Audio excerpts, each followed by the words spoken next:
I'm Greg, and you're listening to Totally Preventable. Totally preventable. Totally preventable. Totally preventable. Totally preventable. Totally preventable. Totally preventable. Finally, are you ready for today? Sure. Who we got? This one's a doozy. So, the kids, and I know your kids too, are online all the time. Yeah. Phones are always connected. Yeah. Today, we have the Center for Online Safety. Oh, This is going to be a good one. I wish we had that when my kids were younger. Oh, yeah. It's a good time for you. Yeah, it is a good time because Yeah. I'm struggling between screen time and what's allowed, what's not allowed. And often I'm like, okay, this is a safe site. And then I'll hear something in the background like, whoa, like it's a word or phrase, or I hear the kids repeating it, saying they saw it on this or saw it on that. Some old dude. Exactly. Right. Popping out of nowhere. So Right. really, really going to be listening on this one. I really could use the help. So I'm hoping that we get some tips from the center. And Lisa, it's Lisa Honold. So she'll be on, and she's the founder. So I'm hoping that she's got some expertise that she can share with me. Excellent. Can't wait to hear. All right. Without further ado, are you concerned about safety online for your child or teen? Lisa Honold is too. Lisa is the founder of the Center for Online Safety, a national organization that encourages parents, teachers, and communities to be intentional in creating relationships with children and teens, especially around technology. Lisa believes technology is a great thing, but it's important to start kids off with training wheels online and to stay involved with their tech use. She's here today on Totally Preventable to share information with parents and professionals on keeping kids safe online. Lisa, this is an honor for us to have you on. Welcome, welcome, welcome. I am so excited to have this conversation with you too. Thank you. Thank you. To start off, can you just tell us about yourself? Sure. Yeah. I don't know how far back we want to go, but I started in the professional world as a CPA. I've got that analytical mindset and I'm always looking for solutions. As I had kids, my kids are now in their teens, 19, 17, and 14. My heart opened up and realized there was more than analytics in life, and realized I wanted to be a parent that was connected and really involved in day-to-day with kids. And so I homeschooled for a lot of years and took all of the parenting classes I could around positive discipline, became a facilitator to teach classes. And now I teach all kinds of classes here locally in Washington State. And then as my kids were growing up, I watched their friends start to struggle with screens. And I was listening to other parents and friends say, what are you doing about this? Like, how much screen time is appropriate? And what if they give you attitude? And all of these questions that everybody's trying to figure out individually. I wanted to give people a place to come and share ideas, share answers, ask questions without any judgment. And about 5.5 years ago, Center for Online Safety was created. It started before that. I was doing parent education in general. I became very specific as the parents that were coming to me. 90% of their questions was around screen use and how do I do this? And when do I do this? And what happens if this bad thing happens in our, like all of those questions became front and center. And I realized I really needed to focus. I think screen time and social media are one of the biggest questions we get from parents, and that we don't really have a great answer for. We work around drug prevention, alcohol, marijuana, tobacco, and we do cover screen use and online safety, but it's such a open-ended question. I feel like it depends on the family and where the kids are at and how old the kids are. And so you have some tips for parents, like some basic tips, and we can get into some more detailed, but a lot of parents just want to not allow their kids to have any kind of internet or phone till they're pretty old. And we chose for our kids to wait till they were in high school, but that was quite a few years ago. I'm thinking it's getting younger and younger now. I think the pressure now for kids to have access to Snapchat and Instagram, because that's where their friends are already socializing, the pressure is there to really have phones by the time they're in middle school or even earlier for some families. And, there's no judgment with what families decide to do, but there is a lot of pressure for kids to get phones earlier and earlier and have access to screens earlier and earlier. What the research is showing, now that we've got enough data, we've got enough years behind us, is that parents do best when they give some freedom to kids in their teens around internet and what they're doing, but they also are involved day to day. So helicoptering, no. Controlling with, you're not going to have anything until you're 18 and out of the house, no, because they need to be making mistakes at home where you can continue to guide them. But a parent who is involved day to day and asking questions and finding out what's going on, and even looking at the phone every once in a while to see the pictures that are shared back and forth and who they're friends with online and that kind of thing. Those are the relationships that seem to do better. I have the younger kids, and they are always asking about phones, and it surprises me. My kids are 9 and 7, and it surprises me sometimes when they'll tell me, "Oh yeah, such and such had to put their phone away before we played." And I was like, "Oh, they have a phone? They're 7?" always shocks me. But one thing I'd like to know is, just going back a little, was there a particular event that caused you to say, you know what, I'm going to create this Center for Online Safety? Or was it just because of the parents continuously talking about it? What brought on the center? It was a barrage of parents coming to me with questions. And also one of my kids was having what I would call a digital crisis, where they got involved in something and another parent had to tell me. And it kind of blindsided me. I didn't realize we were headed in this direction, but that's typically where parents come to me, is they've had this digital crisis in their family and they're like, what do we do now? I had no idea this was even possible. So it was a mixture of what was happening in community and society and parents that I was working with, as well as a personal event that made me wake up and say, this can happen to anybody. I really want to be front and center in the room as we're having these discussions about what to do and what best practices are. And another thing you were mentioning about not being the helicopter, I think one thing that I struggle with is I tend to react like my parents would have reacted. And I hear myself saying a lot of things that my parents said to me when I'm saying it to the kids. So I'd be one of those parents who would say, at this age, you can have a phone, and not really thinking about, they need to make those mistakes at home before they're making those mistakes outside. So I greatly appreciate that. Well, let's talk for a minute about first phones, because we're in a generation now where there's some better first phones. You don't have to go right from no phone to the latest and greatest smartphone without any kind of parental controls. Now there's these first phones that have safety built into them that are great for parents that are wanting to tread lightly and have intentional screen use and intentional technology. There are some great first phones now that we can talk about if that's interesting. Sure. Yeah. Let's talk about that. Yeah. So in the last couple of years, tech companies have noticed parents really want to have, an option between the training wheel, well, nothing, and a Ferrari. They need some training wheel, period. And so there are 3 phones I'm always recommending. One is Pinwheel. They've got phones that were built by, they had input from psychologists, so they're very much positive reinforcing and habit reinforcing for good things. Another is called Gabb, Gabb, and that's less scalable than the other 2 that I mentioned, but it's a great first phone. The most scalable is a phone that just came out in November, December of 2022, and that's a Bark phone, B-A-R-K, like the dog.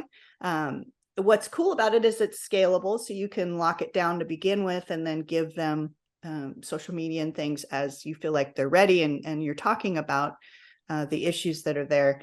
It's a great first phone. All 3 of these, they look like real smartphones. Your kid isn't going to get made fun of because they look so different. They're good looking and they give parents peace of mind as well. Well, it's not wondering if the kids had this phone. And now my hip dad status is gone. I didn't know about it. Now I have to look into it. Definitely.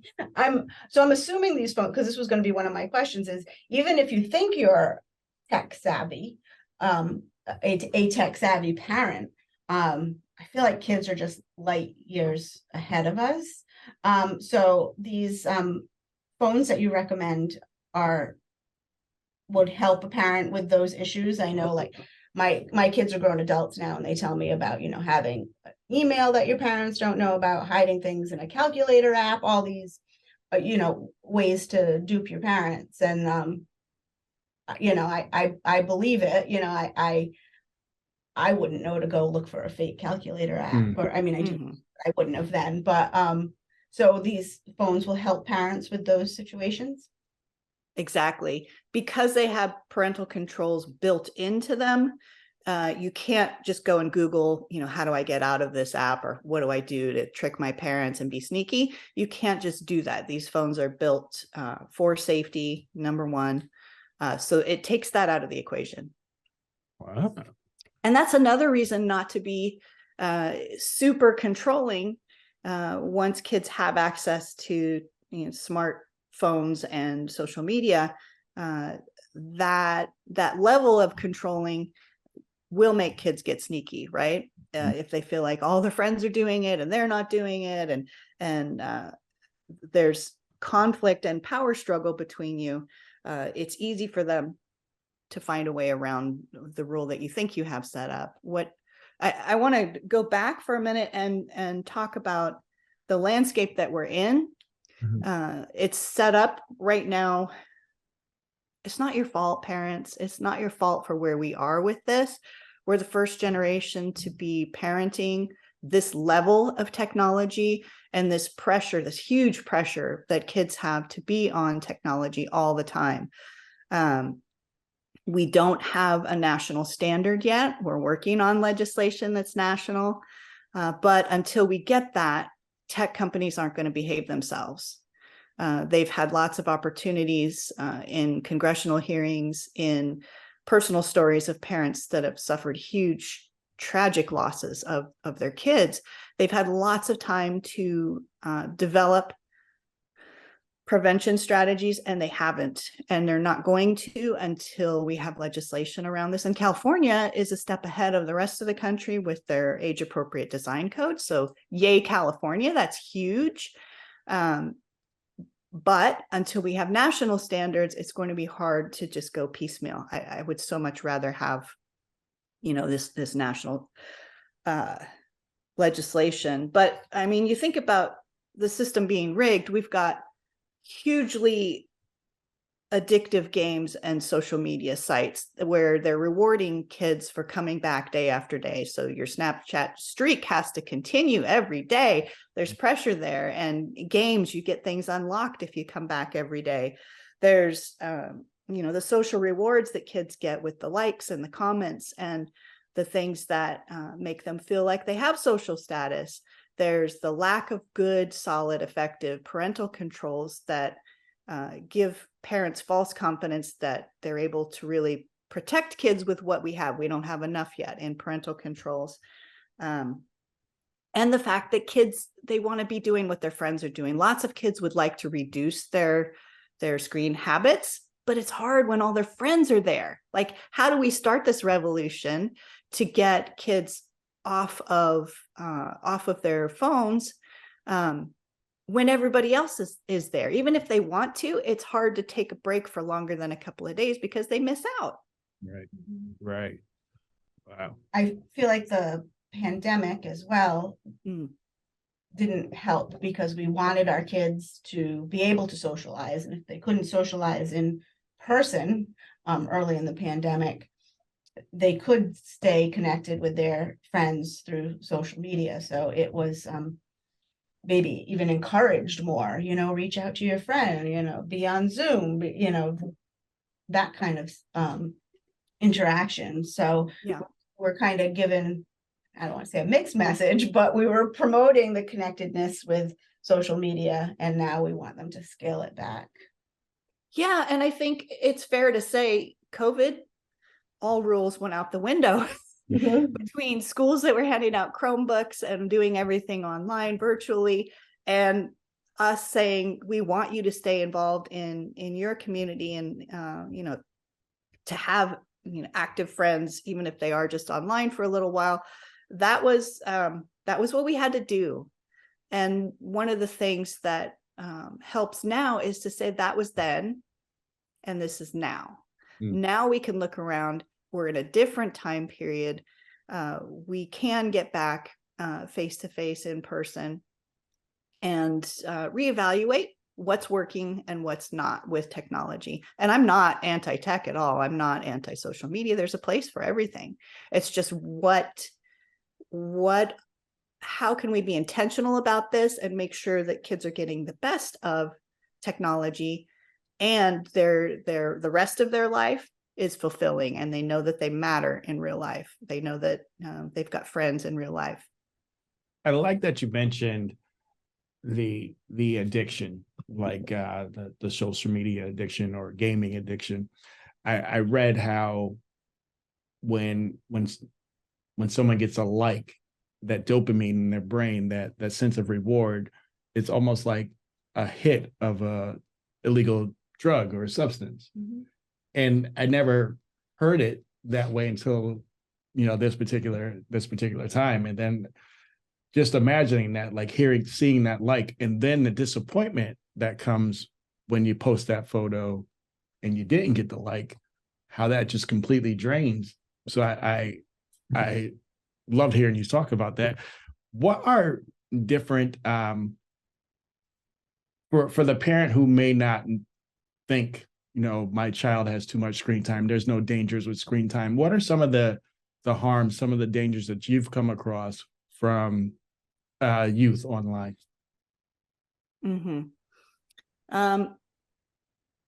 The most common ones are a sense of having to check in often, and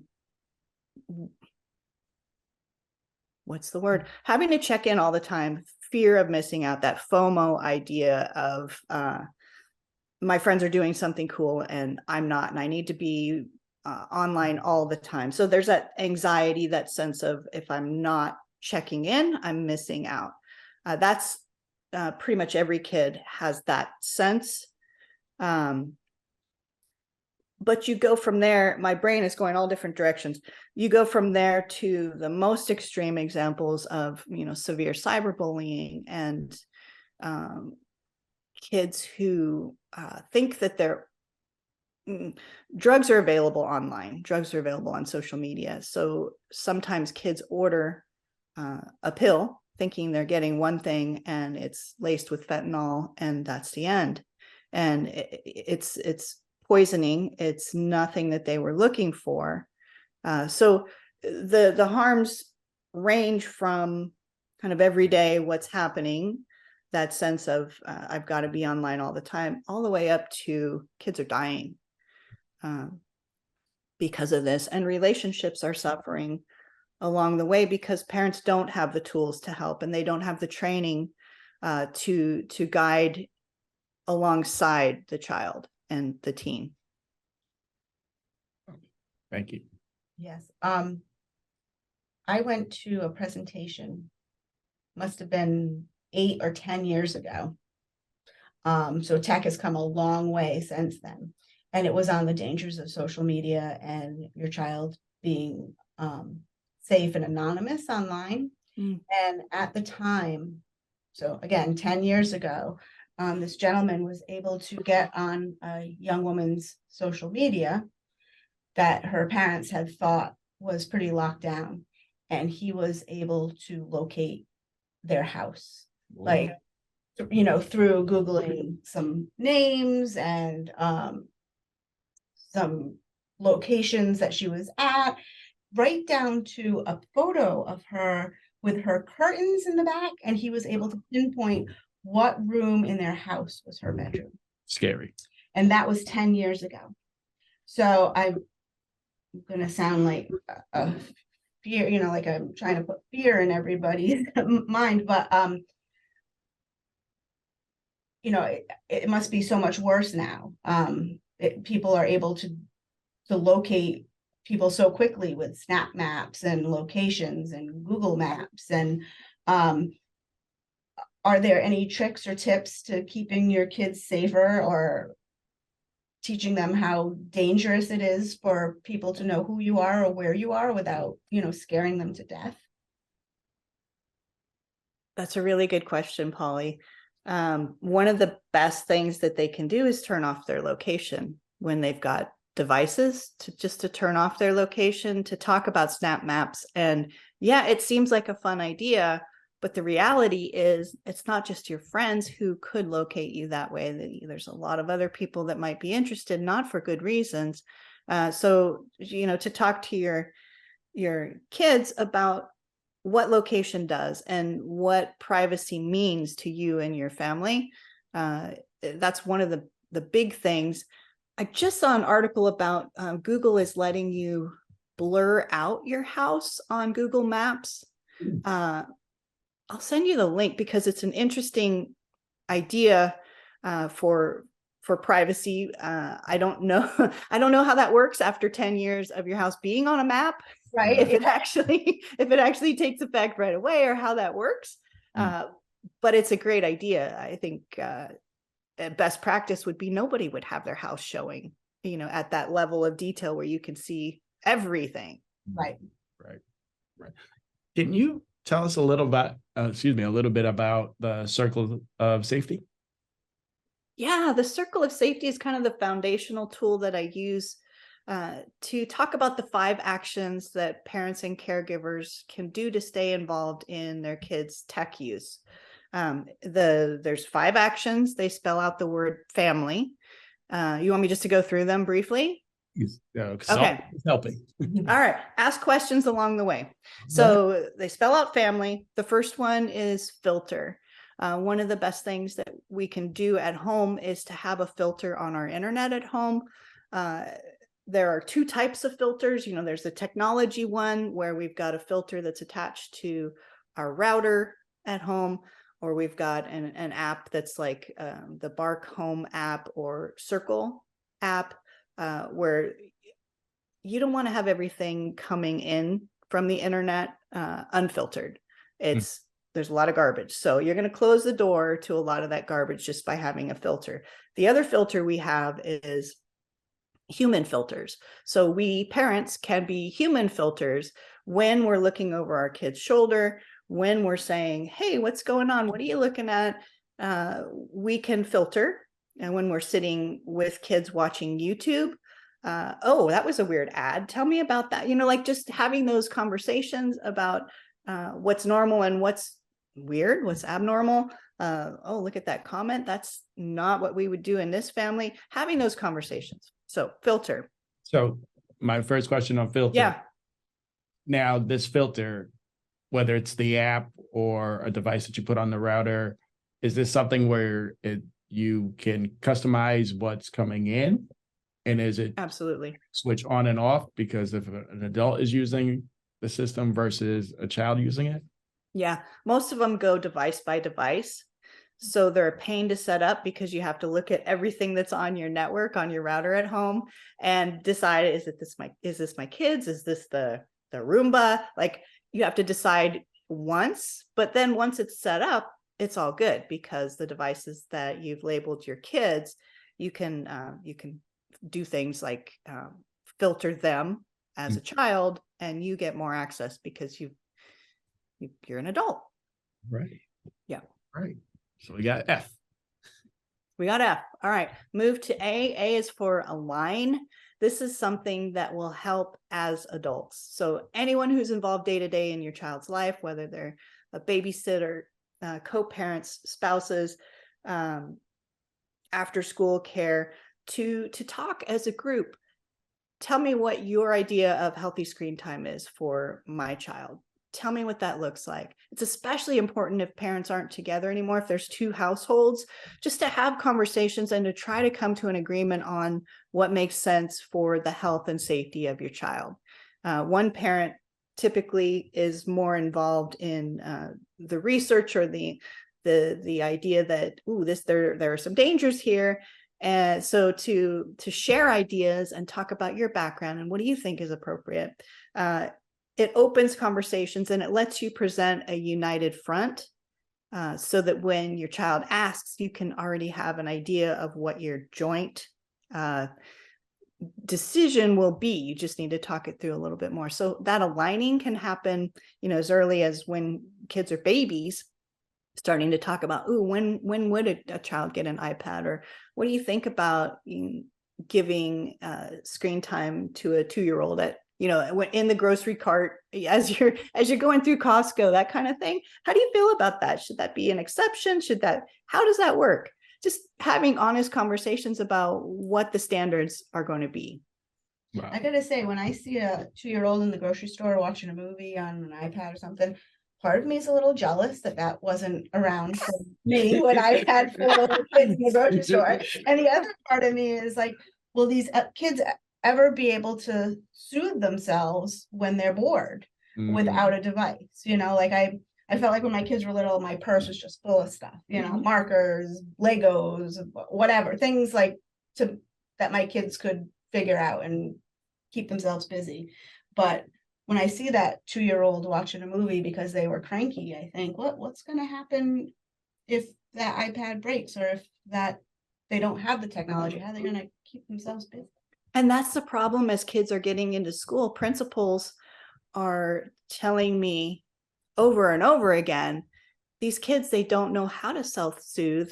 They don't know how to socially interact, because every social event, their kids give them, their parents give them a device, and that's just how it is, they're doing one thing, parents are doing another. So they go to school, and that's really the first opportunity to see what skills they have outside of screens. It's not what schools are going to give them every time. So there is this gap between what's happening up until school time and then school. I was just at, there's a Northwest Flower and Garden Show, and it's in February every year. And I was, people watching last Saturday, and was surprised by the number of kids that were on devices at the flower show. It's such a beautiful show, and there's so much to do.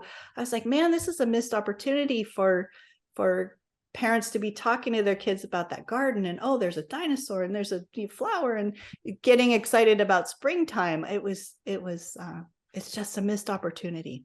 Wow. And I know that, yes, I used Sesame Street as a babysitter sometimes, and there is no judgment with using phones sometimes as babysitters. We do need to make sure that they've got filters on them so kids aren't wandering into areas we don't want them in. But as a standard, it would be fantastic to say, we're going to go to this place as a family, and this is how it's going to go. And I'm going to have things in my purse that I pull out like Mary Poppins. That's what I did too. And it works. Wow. And then the standards are just, when we're out and about, this is how it is. Right. I was a parent with the kid in the cart. So I'm going to keep quiet on this. Like I said, no judgment. It's just what's standard and then what's exceptional. It's okay to have exceptions to this. If Costco is a really hard place for your kid to be, when I went into any box store with my middle child, he would throw fits. And it was just, it was how it was for a year or more. So if I had screens at that time, yeah, that would have been a great opportunity for me to say it is worth it in this instance to do that.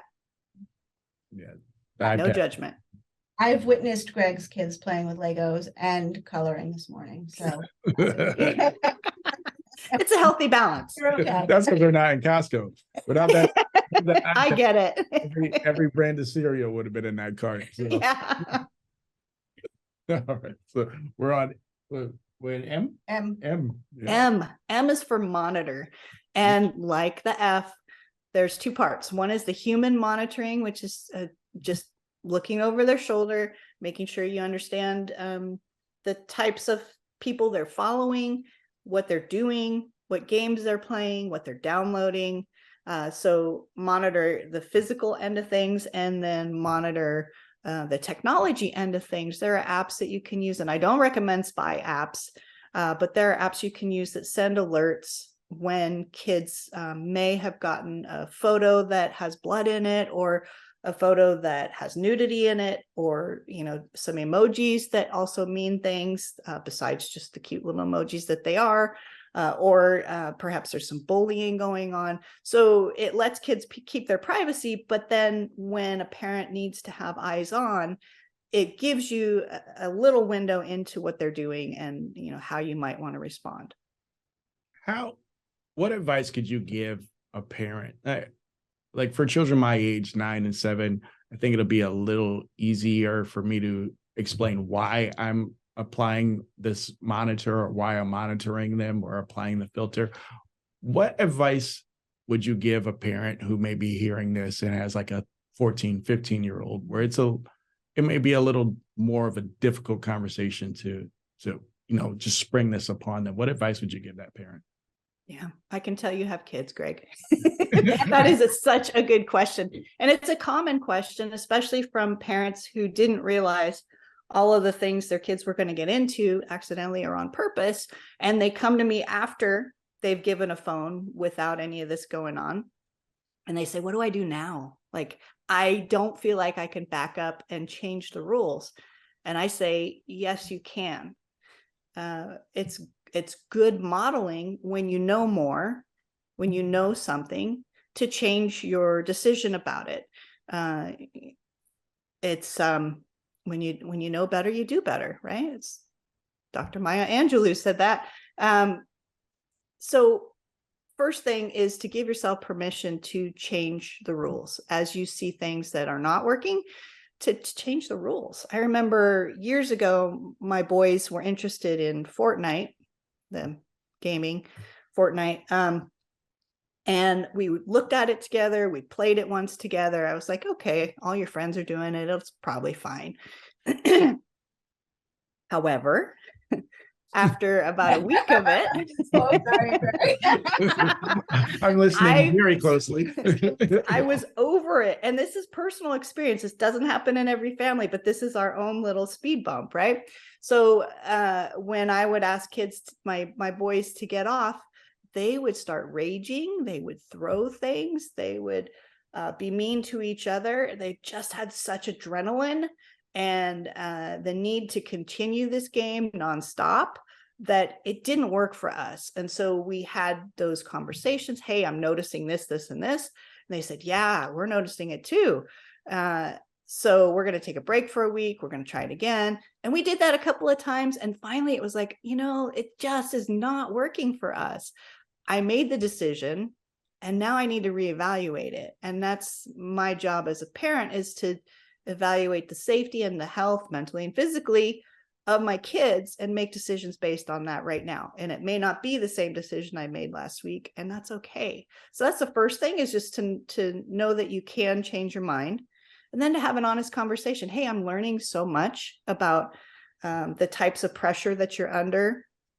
And I know that I gave you this phone, and it's still my phone. I still pay for it. I want to understand a little bit more about what you're going through. And part of that is, doing safety checks on your phone. And part of that is getting this app that will help me filter the junk that comes in if I don't have it. Whatever the conversation is, it's just, I am learning about this now, and I didn't realize it was important. Now I do. There's 4 billion people on the internet, and they're not all good people. It's not that I don't trust you. That comes up all the time, as kids say, you don't trust me. And you say, I do trust you. And this is a really important safety issue that I want to work with you on. It's not me giving you all the rules, but it's us together coming up with a technology contract me talking to you about what my non-negotiables are. The number one non-negotiable has to be keeping devices out of the bedroom at night. Period. It has to be that, because so much happens at night and none of it's good. Right. Most of the regretful things happen after 10 p.m. Whether it's bullying or sextortion or just dumb behavior, it happens at night mostly. And the other part of that is there's this cycle of when kids are on phones or devices in the bedroom late at night, we know they're not getting sleep. And we know sleep affects everything else the next day. It's going to affect academics. It's going to affect their mood. It actually affects anxiety and depression as well. So it's this cycle of repeated use late at night leads to sleep deprivation, leads to all these other things too. We learned so much. I'm just taking it all in. I have a fortnighter within my household, and I experienced the rage and for dinner. Oh no, just let me finish this. Let me get this, and it's like no. So we had to actually just take it out of the home. It was I never really equated it with the adrenaline, but after hearing you talk about it, it is that adrenaline, that rush of I just got to get this one last kill or this one last move or gun or whatever it was that they had to do. But learning so much on this episode. And again, not every family, their kids won't react that way. It's just personal stories, and noticing behavior changes led me to a different decision. And it sounds like you have a similar story. Yes. We had a similar story with my younger child, who got so excited playing a game, he would jump up and down like bonkers, and he was having fun, but it was like everything in the house was shaking. He was getting too excited. So he was not allowed to play that game for a while. Now he's a young adult and he competes in that game. So there's always revisiting something, Okay. It doesn't have to be forever. It doesn't have to be forever. And that's the other part of this, is when you have an open communication, you can say, hey, let's take a break for a week and come back to it. Or, gosh, we've given this 3 times and it still isn't working, so let's revisit it in 3 months. There's ways to give them hope that it's not forever and feel like they don't need to be sneaky, but also to point out what's not going right. Right. Wow. This is definitely gonna need a part 2. Yeah. Yeah. All right. We're on I. Okay, keep us focused. We're on I. Interact. Okay. I is for interact. So ask curiosity questions. Let your child or teen be the tour guide into their world of social media or gaming or whatever they're interested online. If it's, I had a period of time where my kids were interested in unboxing, unwrapping Pokemon cards. That's what they were obsessed with. And they just watched YouTube video after YouTube video of other people unwrapping cards, and they were fascinated by it. So whatever they're interested in, just like when they were 4 and interested in dinosaurs or whatever the interest was way back then, we paid attention. We learned more than we ever thought we needed to know about dinosaurs just to help them along. Again, pay attention, be interested in what they're doing, sit with them, let them show you something, be curious. That's what interact is. I'm trying with Pokemon. I'm trying. I don't know. If you have tips, again, whole nother podcast. If you have tips, please send them my way. I'm trying. I can't even pronounce half of the names, but I try, and I don't know how much damage I do or how much power I have, but it's a difficult one. So Pokemon's still around, and I'll take any tips. It's got another generation of kids. Yes. You got to catch them all. I got it. I can barely put them in a binder. Wow. Okay. So L. L is for limit. Set limits. L is also for look at. So look at and set limits. Look at what they're doing. Look at what they're paying attention to. Look at who their influencers are. Who do they care about? What games are they looking at? So look at what they're doing, and then set some limits as a family on, when screen time happens, what it looks like. do chores and homework have to be done after school before they do screen time? Like, what's it going to be at your house? And it goes back to the align as parents and caregivers to have that conversation as adults, and then coming back and saying, hey, here's what we propose. Let's talk about, how we're going to limit screen time so that it's a part of your life. I understand it's important, and it's important for me too. But it doesn't overtake you so that other things aren't happening. We want you to accomplish your goals and your dreams, and to achieve things that you have in mind for yourself. And if we just sit around on the couch and are scrolling, we know those things aren't going to happen. So let's have it be a balance. So there's the limit and look at as a family. And then again, there's apps that you can use to help that. And there's a couple of free apps that help you limit time and set bedtimes for devices so that they just don't work after a certain time, and have offline times. And there's apps that can help you do that. And that really helps just to setting expectations, setting standards of, oh, my phone doesn't actually work as an internet device after 10 at night. So along with that, I'm sorry for bombarding questions. That's okay. Because like I said, I'm taking so much from this.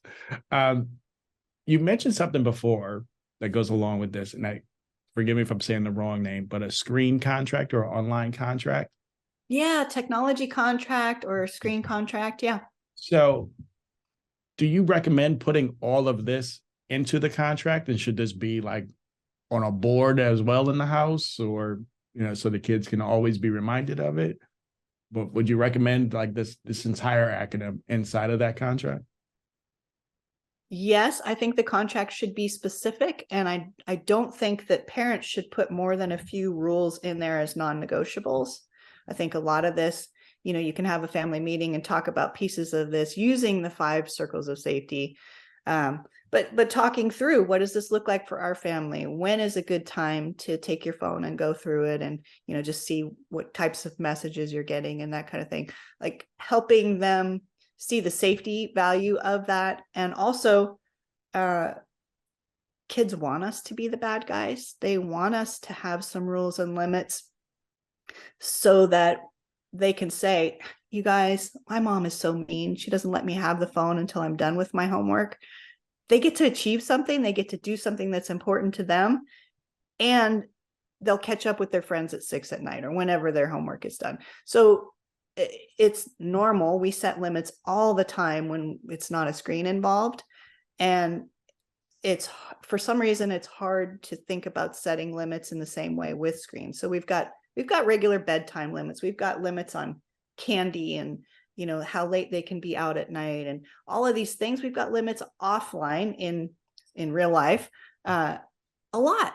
As kids get older, we want to work with them more on these offline limits, but same thing with online. We can set up rules and limits and work with them. And you're right, Greg, this should be posted somewhere in the house. And like every 3 months, you can have a family meeting where you're focused on, okay, what's changed? How is everything going? Hopefully they'll get more freedom along the way because they're using what they have well. Mm-hmm. Sometimes you have to kind of back off, like Fortnite. But they want to see progress. They want to see, okay, there's hope for the next thing that I really want, whether that's Snapchat or some game. They want to see progress. And so opening up and giving them more freedom and independence makes sense. And again, we want them to have enough freedom and independence so that they feel comfortable making mistakes with us and we can guide them through, how do we repair this? What do we need to do? Before they leave the house. Once they leave the house, they're adults, right? And if there are criminal things that they could get into as adults versus when they're teens, it's a lesser issue. So we want them to be making mistakes while they're home. Wow. How do you balance the contract with what the kids can do versus what the parents are allowed to do? Good question. I would think, the kids would be like, well, how come you can be on your phone and you haven't eaten dinner yet? Or, Yeah. The reality is it's a good reminder to us that we are role models. And when we're with our kids, first of all, when you think about how much of the day, like on a school day, how much of the day you actually get to influence your kids, it's not that many hours of the day. Between, in the morning, everybody's so focused on rushing around, getting out the door, going to school, getting to work, doing the things. There's not a lot of quality time that happens until after school, when parents get home. So you want to be intentional in sort of 15-minute bursts of, how was your day? Tell me about this teacher. Tell me about your assignment.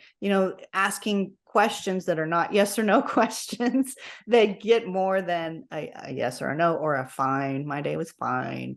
But to be involved enough to say, hey, I know you have a presentation. How did it go?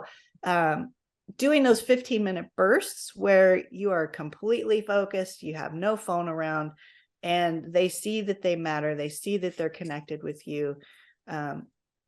And then talking to them just ongoing. I have a bad habit. My habit is I pick up my phone when I'm bored or when I'm anxious. I know other people that do that too. Maybe you do that. So just having that open conversation about, I'm picking up my phone when I don't need to, or when I feel like I might be missing out on something. Do you ever do that? I've noticed when you're in the car, you tend to do it. Like just having that conversation, open and honest and transparent about, I've got this problem and I want to do better. So it's not about parents can't pick up the phone and feel okay about it around their kids. It's about dedicated time when we know they're not going to pick up their phones, so that kids get that eye contact. They have a sense of my parent wants to be with me, and I matter in this family. This is deep. This is deep. I feel like I'm gonna go home. It's gonna be a whole new landscape when I get this. All right, we're on why, because I need the closing. Okay, why is easy. Why is in the middle of the 5 circles of safety, and it is literally the question, why are we doing this? Why are we spending so much time here when past generations didn't have to? It's because in this day and age, the online world matters as much as the offline world. So this matters to us. Dedicating some time to understand what's happening matters. It matters for physical safety of our kids, mental safety of our kids, and their general well-being in our relationship. So this matters. Be prepared for a part 2. That's all. I feel like, how they say you scratch the surface. I don't even think we scratched the complete surface yet. and this is just amazing for our listeners who want to hear more, want to learn more, or want to have you speak or come for training. What's the best way to get in contact? Oh, yes. They can go to centerforonlinesafety.com. There's at the top, there's a pink button that says free stuff. You can look there for the different trainings that we have and the different types of things that we do. And if you go to educate.centerforonlinesafety.com, that'll show the workshops coming up. You can always hire me to be involved in PTA meetings or any kind of corporate setting where there's parents and community members that are interested in this topic. Or if you're listening, you can be prepared for part 2. It's coming. Absolutely. I want to come back. All right. Well, Lisa, we thank you. I know I am just completely energized, ready to go home and just start all these new regulations with my kids and look into those phones. I think that's a great idea. We'll get a lot of gray hairs off my face and hair from the kids asking, can they have phones? But I can't thank you enough for all this information. Thank you for all the work that you're doing. I am so happy that we had this conversation. Can't wait for part 2. All right. Thank you, Lisa. Take care now. Bye-bye. I'm Polly, and you've just listened to Totally Preventable. Totally preventable. Totally preventable. Totally dreadful. Totally preventable.